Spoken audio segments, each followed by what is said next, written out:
agresivo. ¿Qué puedo yo, desde mi casa, en una PC, en una laptop, en el teléfono, consultar en el Archivo General de la Nación? No, mire, hay una documentación de la restauración, del gobierno de la restauración, por una parte, que se salvó, a pesar de ser un gobierno en armas en Santiago.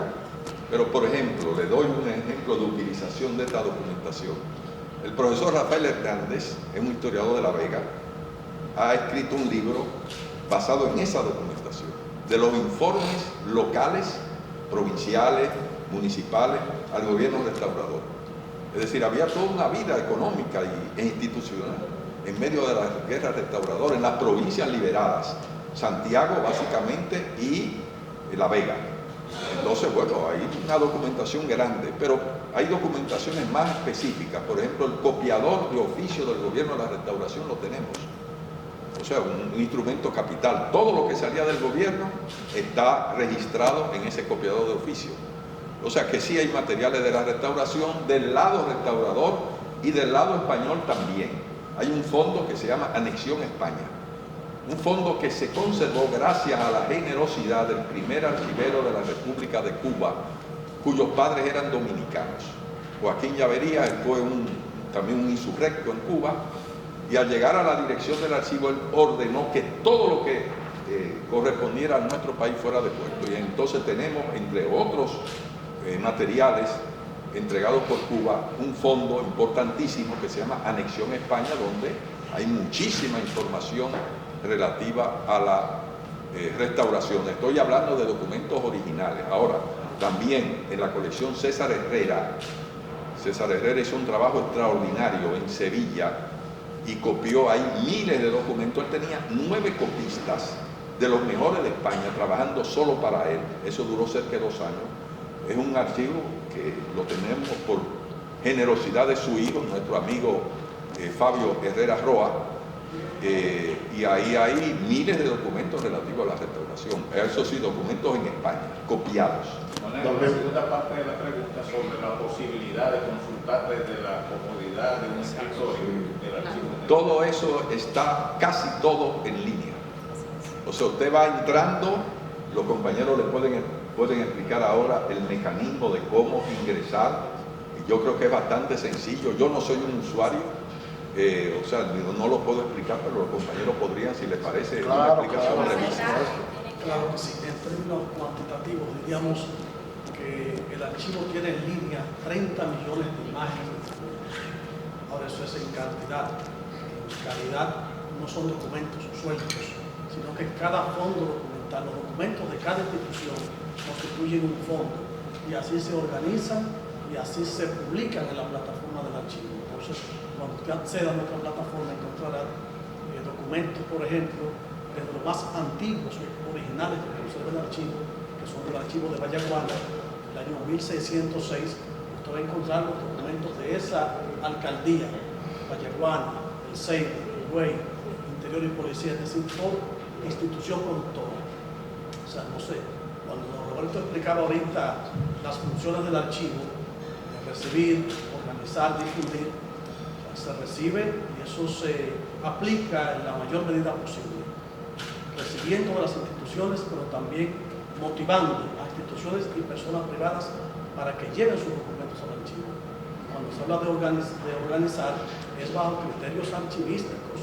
La archivística exige que se respete la integridad de cada fondo, que los documentos de una institución se conserven juntos, y así ustedes lo verán en la plataforma. Eso en cuanto a fondos documentales, pero como decía don Roberto, también está la biblioteca digital con más de 11.000 libros, la hemeroteca y otras plataformas que están en línea, muy amigable, una plataforma que nos permite vincular. Ahí usted encontrará una diversidad de documentos textuales, videos que ya están publicados, fílmica, fotografías en una sola plataforma. Y por eso tenemos, como decía el director ahorita, unas 400, 500.000 consultas en línea cada año, aparte de los usuarios, que van presencialmente a la sala a hacer sus consultas, que son unos 4.000 o 5.000 cada año también. Don, bienvenido. Profesor, oyéndole, me queda la impresión de que el trabajo que queda en hacer mucho en términos de rescatar la documentación que ayuden a construir el pasado nuestro para entendernos un poquito mejor. Y estaba pensando, por ejemplo, en mi pueblo, en Higüey,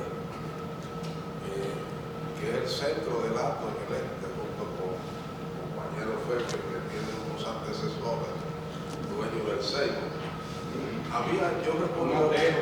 Yo recuerdo una figura que es el agrimensor.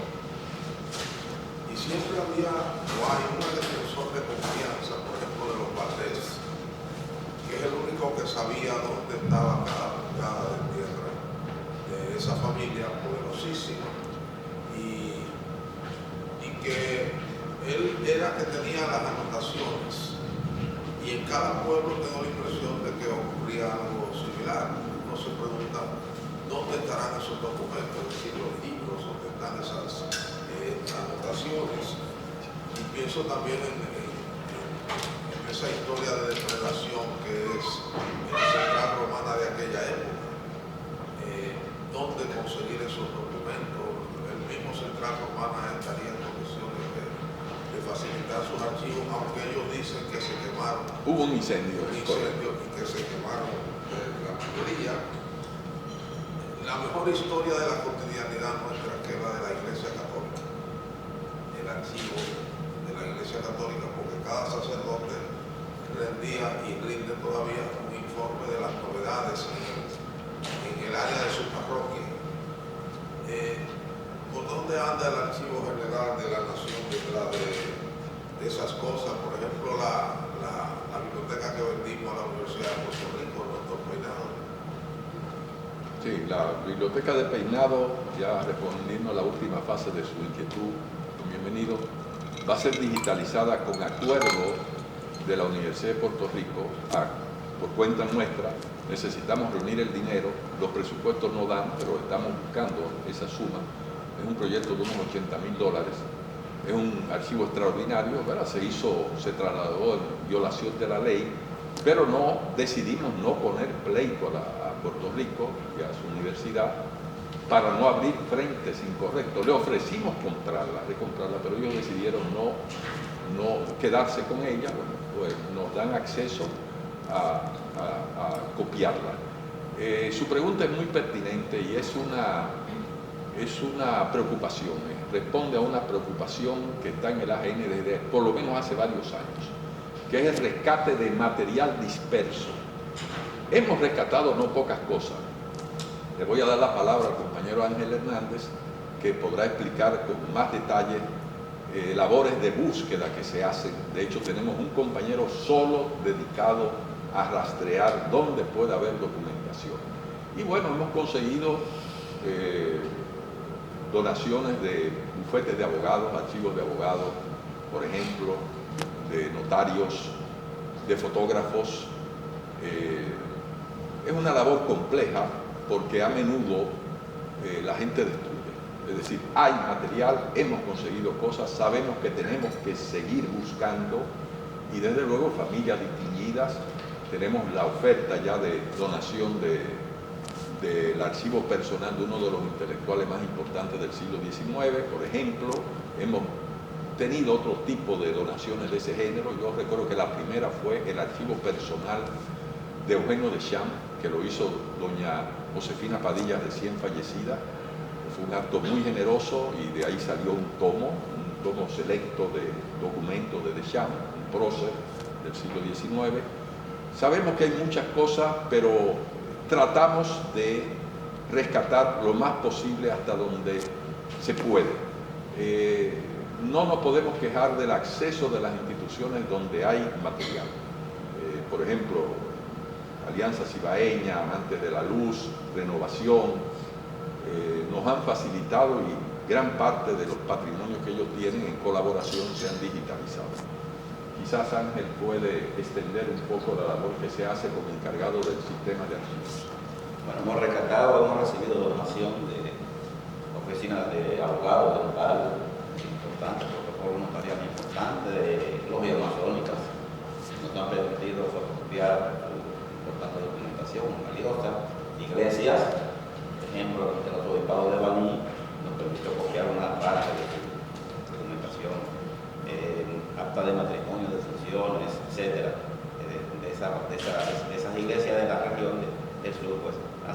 personalizada.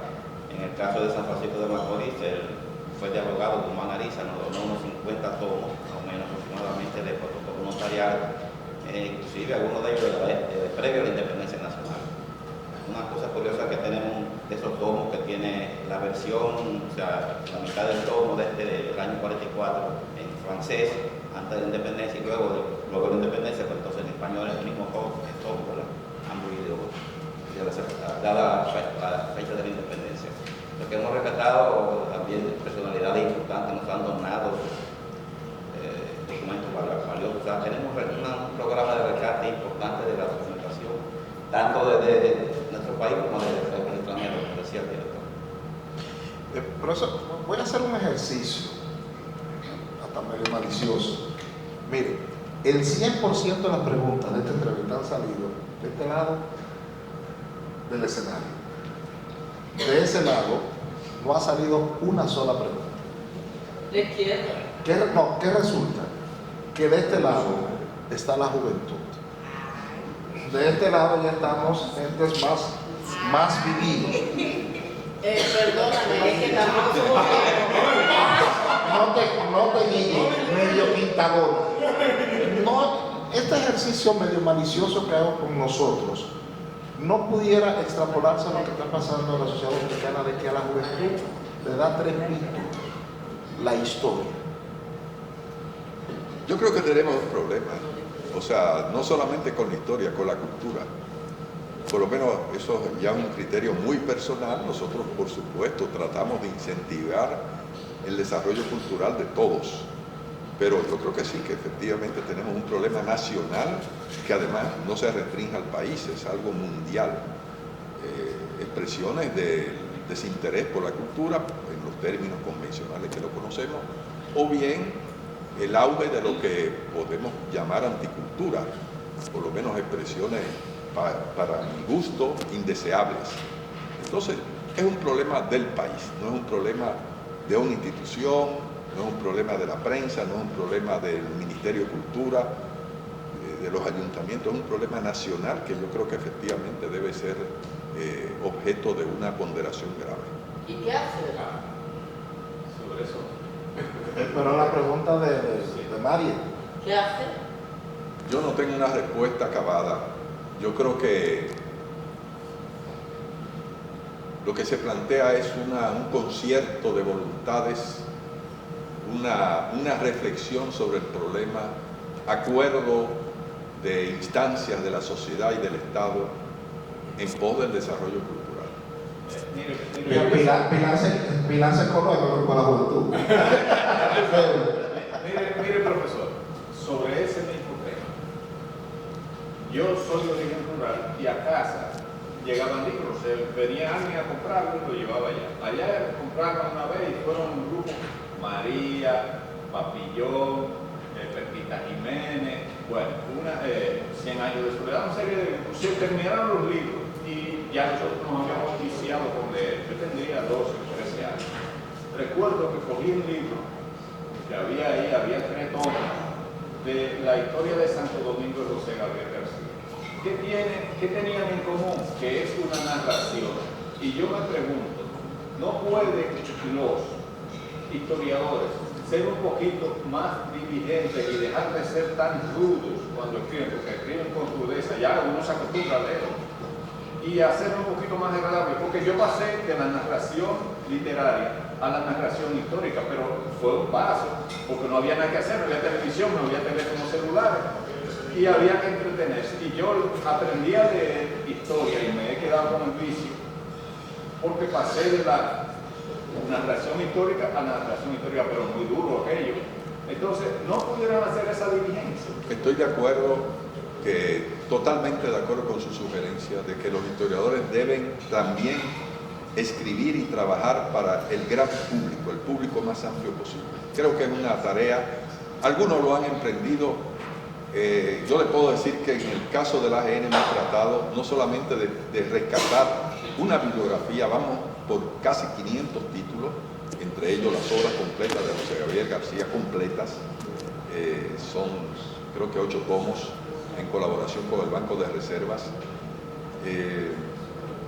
estamos publicando cosas, por ejemplo, una revista del AGN en colaboración con el Ministerio de Educación que se llama Memorias de Quisqueya. Ahora, ¿por qué esa revista dejó de publicarse? Porque no tenía destino. Entonces estábamos haciendo una labor absurda, porque no llegaba a las escuelas. El AGN no tiene esa capacidad. No estoy defendiendo el AGN, sino son realidades complejas. A veces se tratan de hacer las cosas y no se puede. Entonces, por eso digo, esto es una materia muy complicada, que tiene muchas aristas, porque igual que usted empezó a leer de joven, hoy día a mí me consta, en términos incluso personales, que los jóvenes no leen. Entonces, bueno, ¿cómo incentivar la lectura en los jóvenes? Tremendo problema, porque eso nace en el hogar. Entonces hay que incidir sobre la vieja generación, sobre la escuela. Es algo muy amplio. Yo creo que es una agenda cultural nacional que tenemos por delante y que hay que trabajar. Es un problema de destino del país, porque no vamos bien en ese aspecto, me parece. Rosalba. Años anteriores ustedes han realizado actividades incentivando la lectura. Este año va a continuar. ¿Y qué porcentaje de participación tenían los jóvenes cuando ustedes efectuaban este tipo de actividades? Y tenemos todos los años una feria del libro de Historia Dominicana con vistas a eso, Pero ustedes a se ayudar. trasladaban también a los pueblos. Sí, hemos hecho actividades también de ir a los pueblos, pero todo eso cuesta dinero, recursos que a veces no nos corresponden, que no los tenemos. Tratamos de hacer cosas hasta cierto punto. La feria del libro sí se ha hecho invariablemente, salvo un año, el año del COVID. Pero después todos los años se han hecho las ferias del libro de historia, van las escuelas. Tratamos de que los muchachos se lleven libros, se venden a precios irrisorios, muchos se los llevan. Tenemos talleres literarios, se han hecho cosas, pero eso es una gota de agua frente a un océano que tenemos por delante. Esto es muy complejo, es decir, tenemos unas tendencias anticulturales muy fuertes dentro de una cultura presentista contraria a la reflexión. Es decir, es un problema muy complejo. Desde luego el AGN trata de hacer cosas, tratamos de hacer cosas, no solamente en libros buenos en el sentido de libros académicos, sino también, le pongo el ejemplo, obras completas de Antonio Fernández Spencer. ¿Cuántas personas van a leer eso? Eso acaba de publicarse. Es una recopilación del compañero amigo Cándido Gerón, que era amigo personal de Fernández Spencer y fue el depositario de su archivo. Bueno, eso es importantísimo, el rescate de ese eminente letrado que era Antonio Fernández Spencer.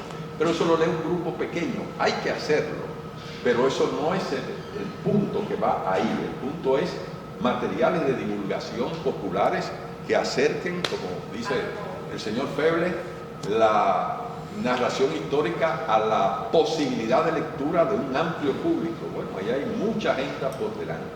Sí. Ashley Caraballo de Proyecto Nacional Digital. Y el Archivo General de la Nación no ha considerado dar el paso de unirse, de proponerle al Ministerio de Educación para incentivar esa lectura de las revistas, los libros. Sí, tenemos las mejores relaciones con la ministra. Colaboramos en la medida en lo posible y necesario con la labor del ministerio. Tenemos una relación institucional de entidad bajo tutela del Ministerio de Cultura, de manera que nosotros tratamos de apoyar en lo que corresponde al AGN y en lo posible eventualmente de más cosas con el Ministerio de Cultura. Pero desde luego todas estas cosas corresponden no solamente al Ministerio de Cultura y al Ministerio de Educación, corresponden al país, corresponde a ustedes, a la prensa, ayudar al incentivo, igual que pueden ayudarnos en la pregunta que hizo don Bienvenido sobre la localización de materiales variados, dispersos, no rescatados todavía. Eso es una tarea muy importante, pero nos pueden ayudar en la difusión de lo que se va haciendo, para ver si los jóvenes se acercan. Hacemos lo posible por acercar a los jóvenes. Las escuelas van, se les muestra lo que hacemos, se les explica la importancia del documento, del archivo, de la historia, pero repito, eso es una labor pequeña frente a la inmensidad de tareas necesarias por delante. Germán Manuel.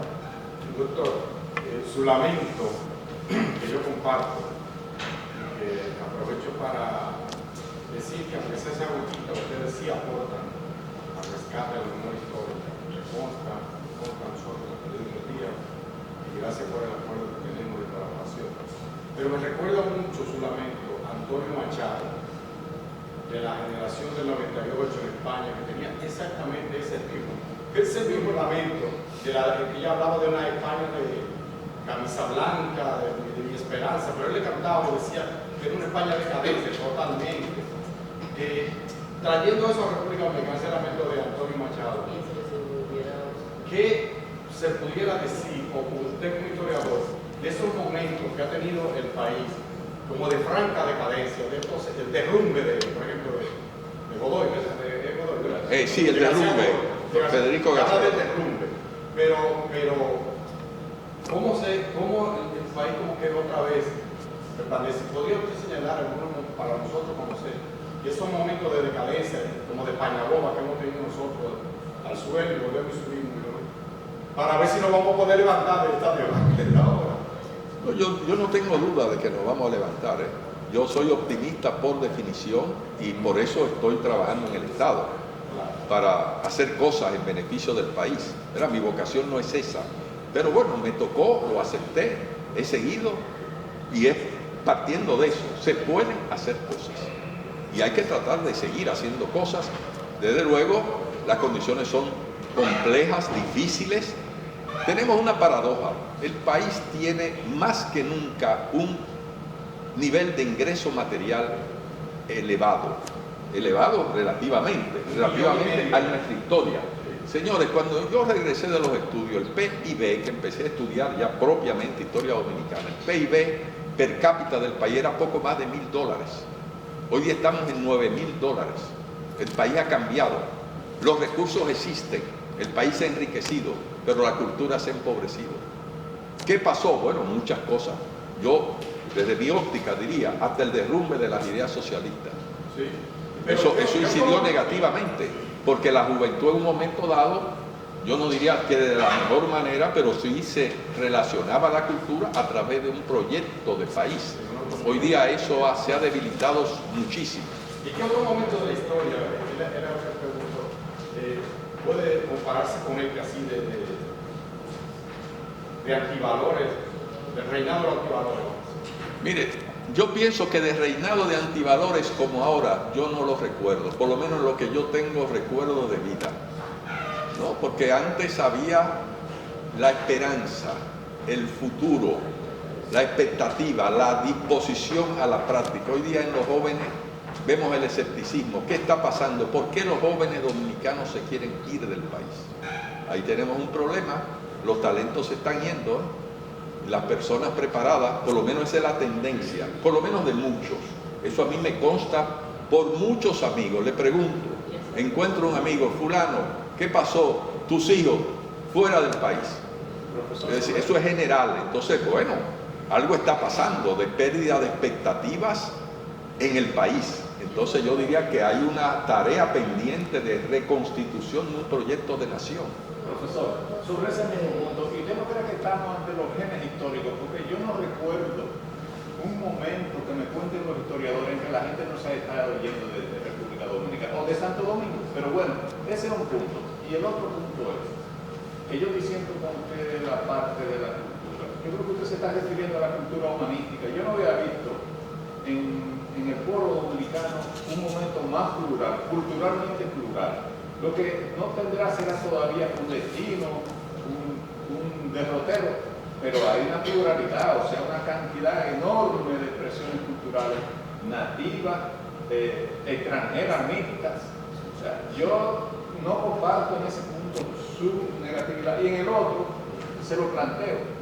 Yo creo que la gente se ha ido de aquí toda la vida, desde que descubrieron México. Mire, mi experiencia no corresponde a eso.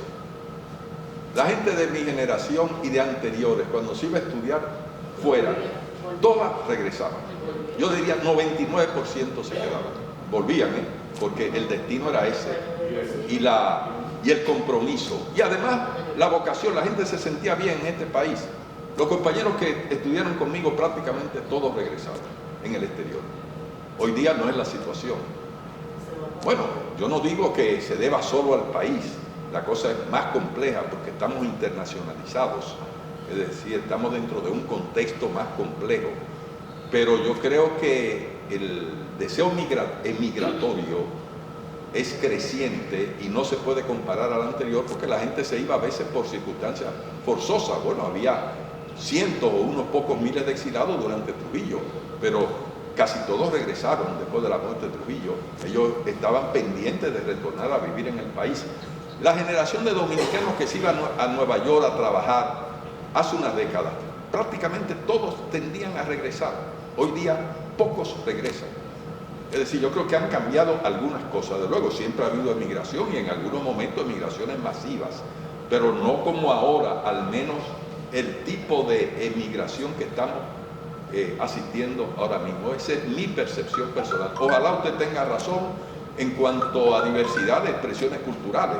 Lo que pasa es que yo creo que eso no cubre todo el abanico necesario para sobreponerse a los antivalores. Vamos a pasarnos